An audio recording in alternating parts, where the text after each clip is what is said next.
बिस्मिल्लाहिर्रहमानिर्रहीम। अपने programme crime scene के साथ मैं हूं आपका होस्ट राना दिलशाद। नाज़रीन, मुल्तान की सरजमीन में एक और हवा की बेटी ससुरालियों के मजालम का शिकार हुई। जहेज न लाने की बिना पर उसको कत्ल कर दिया गया। मेरे साथ मौजूद है मकतूला आसिया की खाला। सारी कहानी इनसे जानते हैं कि इस वाक़े के पीछे असल हकीकत क्या है। उनको जहेज की लालच थी। अच्छा। वो उसे ताने देते थे, जैसे ही शादी होके गई है वो जहेज के ताने देते थे, पंखा नहीं चलाने देते थे, रोटी नहीं देते थे, पानी नहीं देते थे, भूखा प्यासा रखते थे। जब वो फौत हुई है उसने कुछ खाया पिया हुआ भी नहीं था। उसने जब लास्ट टाइम मुझे कॉल की है उसने मुझे बताया कि मैं घर चली गई हूँ, मैं आपको मिल के भी नहीं गई, आप कैसी हैं, ठीक है। मैंने कहा आप सुनाओ, आप अपना सुनाओ, घर की सूरत हाल सुनाओ। क्योंकि हमें पता होता था जब भी वो घर जाती है जो कुछ भी होता है वो सबके सामने अब आ गए हैं। शोहर सोया हुआ है, मुझे कहता उठो उठो, घर का काम करो, उठो। जबकि उसे पता था उसने बेड रेस्ट करना है, वो हामला है उसकी औरत। अच्छा। उसने कहा उठो काम करो, उठो काम करो। उसने उठ के झाड़ू दिया घर का। झाड़ू जैसे दिया ना, उसका बच्चे का जो भी मसला था उसका उस वक्त खत्म हो गया था। अच्छा। उसका खत्म हो गया। उसने मुझे मैसेज किया, उसने कहा कि ये सब बाजी हो रहा है मेरे साथ।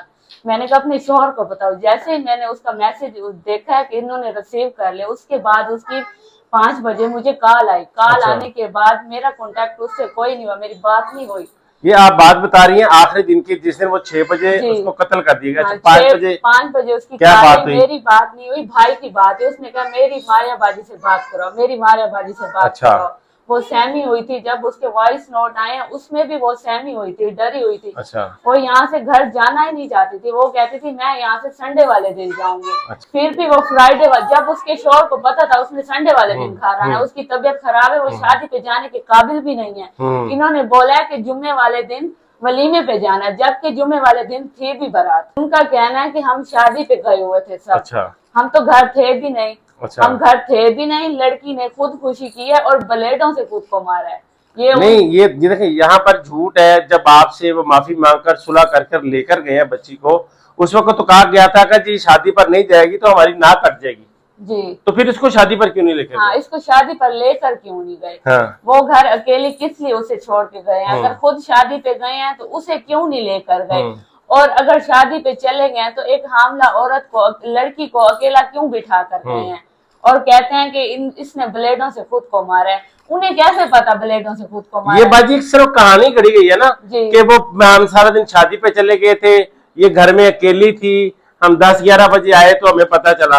जबकि आपकी पोस्टमार्टम रिपोर्ट जो है उसमें तो ये बता दिया, सब कुछ बयान किया हुआ है कि उसके साथ क्या हुआ है, क्या नहीं। उसके साथ तशद्दुद हुआ है, उसको कत्ल किया गया है, उसके पूरे जिस्म पे निशान थे। इसकी आसिया की शादी को कितना अरसा गुजर गया है? 5 माह हो गए हैं। 5 माह हो गए हैं।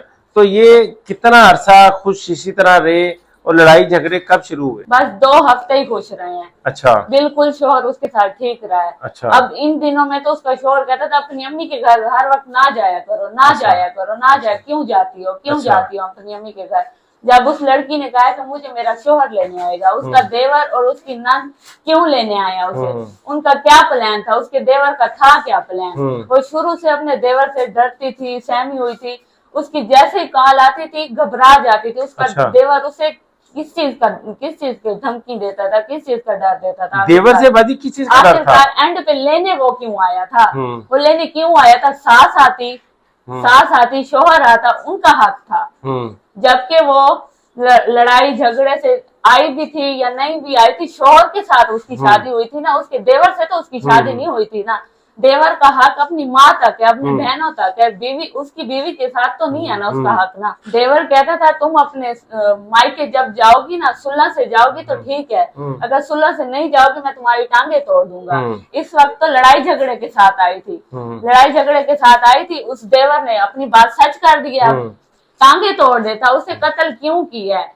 देवर का तो बाजी देखिए वो उसके लिए नाम महरम था ना, उसका काम ही नहीं था हाथ लगाना। हाँ, उसका काम ही नहीं था। उन्होंने क्यों किया उसके साथ ऐसा? हमारे अंदर खाना नहीं जाता, हमारे अंदर पानी नहीं जाता उसके बगैर। बाजी चूंकि आपने उसको गुस्ल भी दिया है, जब उसकी बॉडी घर आई उसकी क्या कंडीशन थी इसकी? बहुत बुरी कंडीशन थी। क्या चेहरे बात पे सारे निशान थे, ऐसे लगता था तेजाब डाला है, मुंह में उसको तेजाब पिलाया गया है। मुंह के अंदर तेजाब डाला जी, उसके?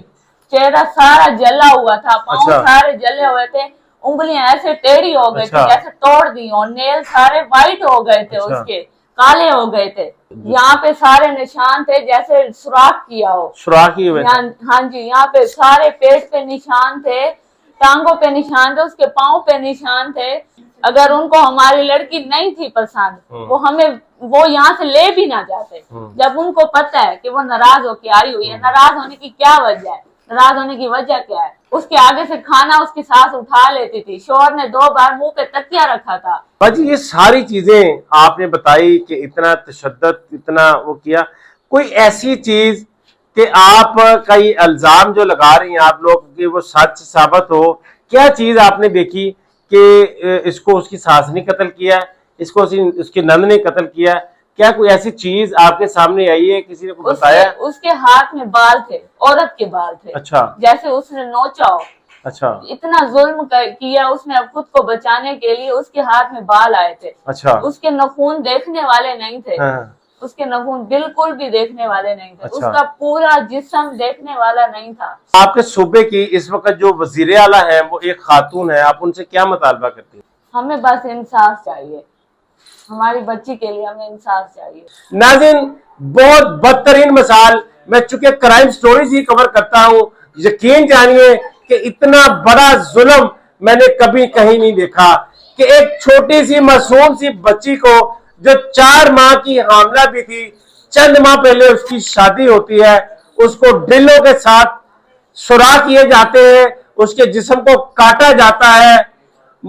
इस खातून ने उनको गुस्ल भी दिया, और इनसे पहले भी जो दूसरी खवातीन से मेरी बात हुई कि उसके नाजुक अज़ा पर भी इस कदर तशद्दुद किया गया कि खुदा की पनाह है। इतना तशद्दुद कि शैतान भी शर्मा गया कि मैं तो शैतान हूं, तो ये जो मेरी औलाद है इसके तो कारनामे मुझसे भी ज्यादा खतरनाक है, मुझसे भी ज्यादा भयानक है, दर्दनाक है। बाजी, आपके मुलजिम को क्या सजा मिलनी चाहिए?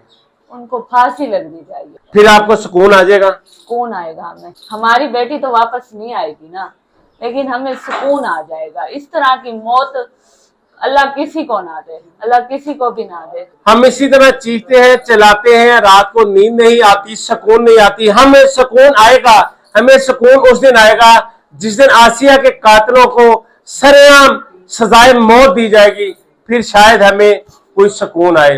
नाज़रीन, कमेंट बॉक्स में अपनी राय का इजहार जरूर कीजिएगा कि इस तरह के दरिंदों को क्या सजा मिलनी चाहिए, आप क्या राय रखते हैं? कमेंट बॉक्स में अपनी कीमती राय का इजहार जरूर कीजिएगा। इजाजत दीजिए, अल्लाह निगहबान।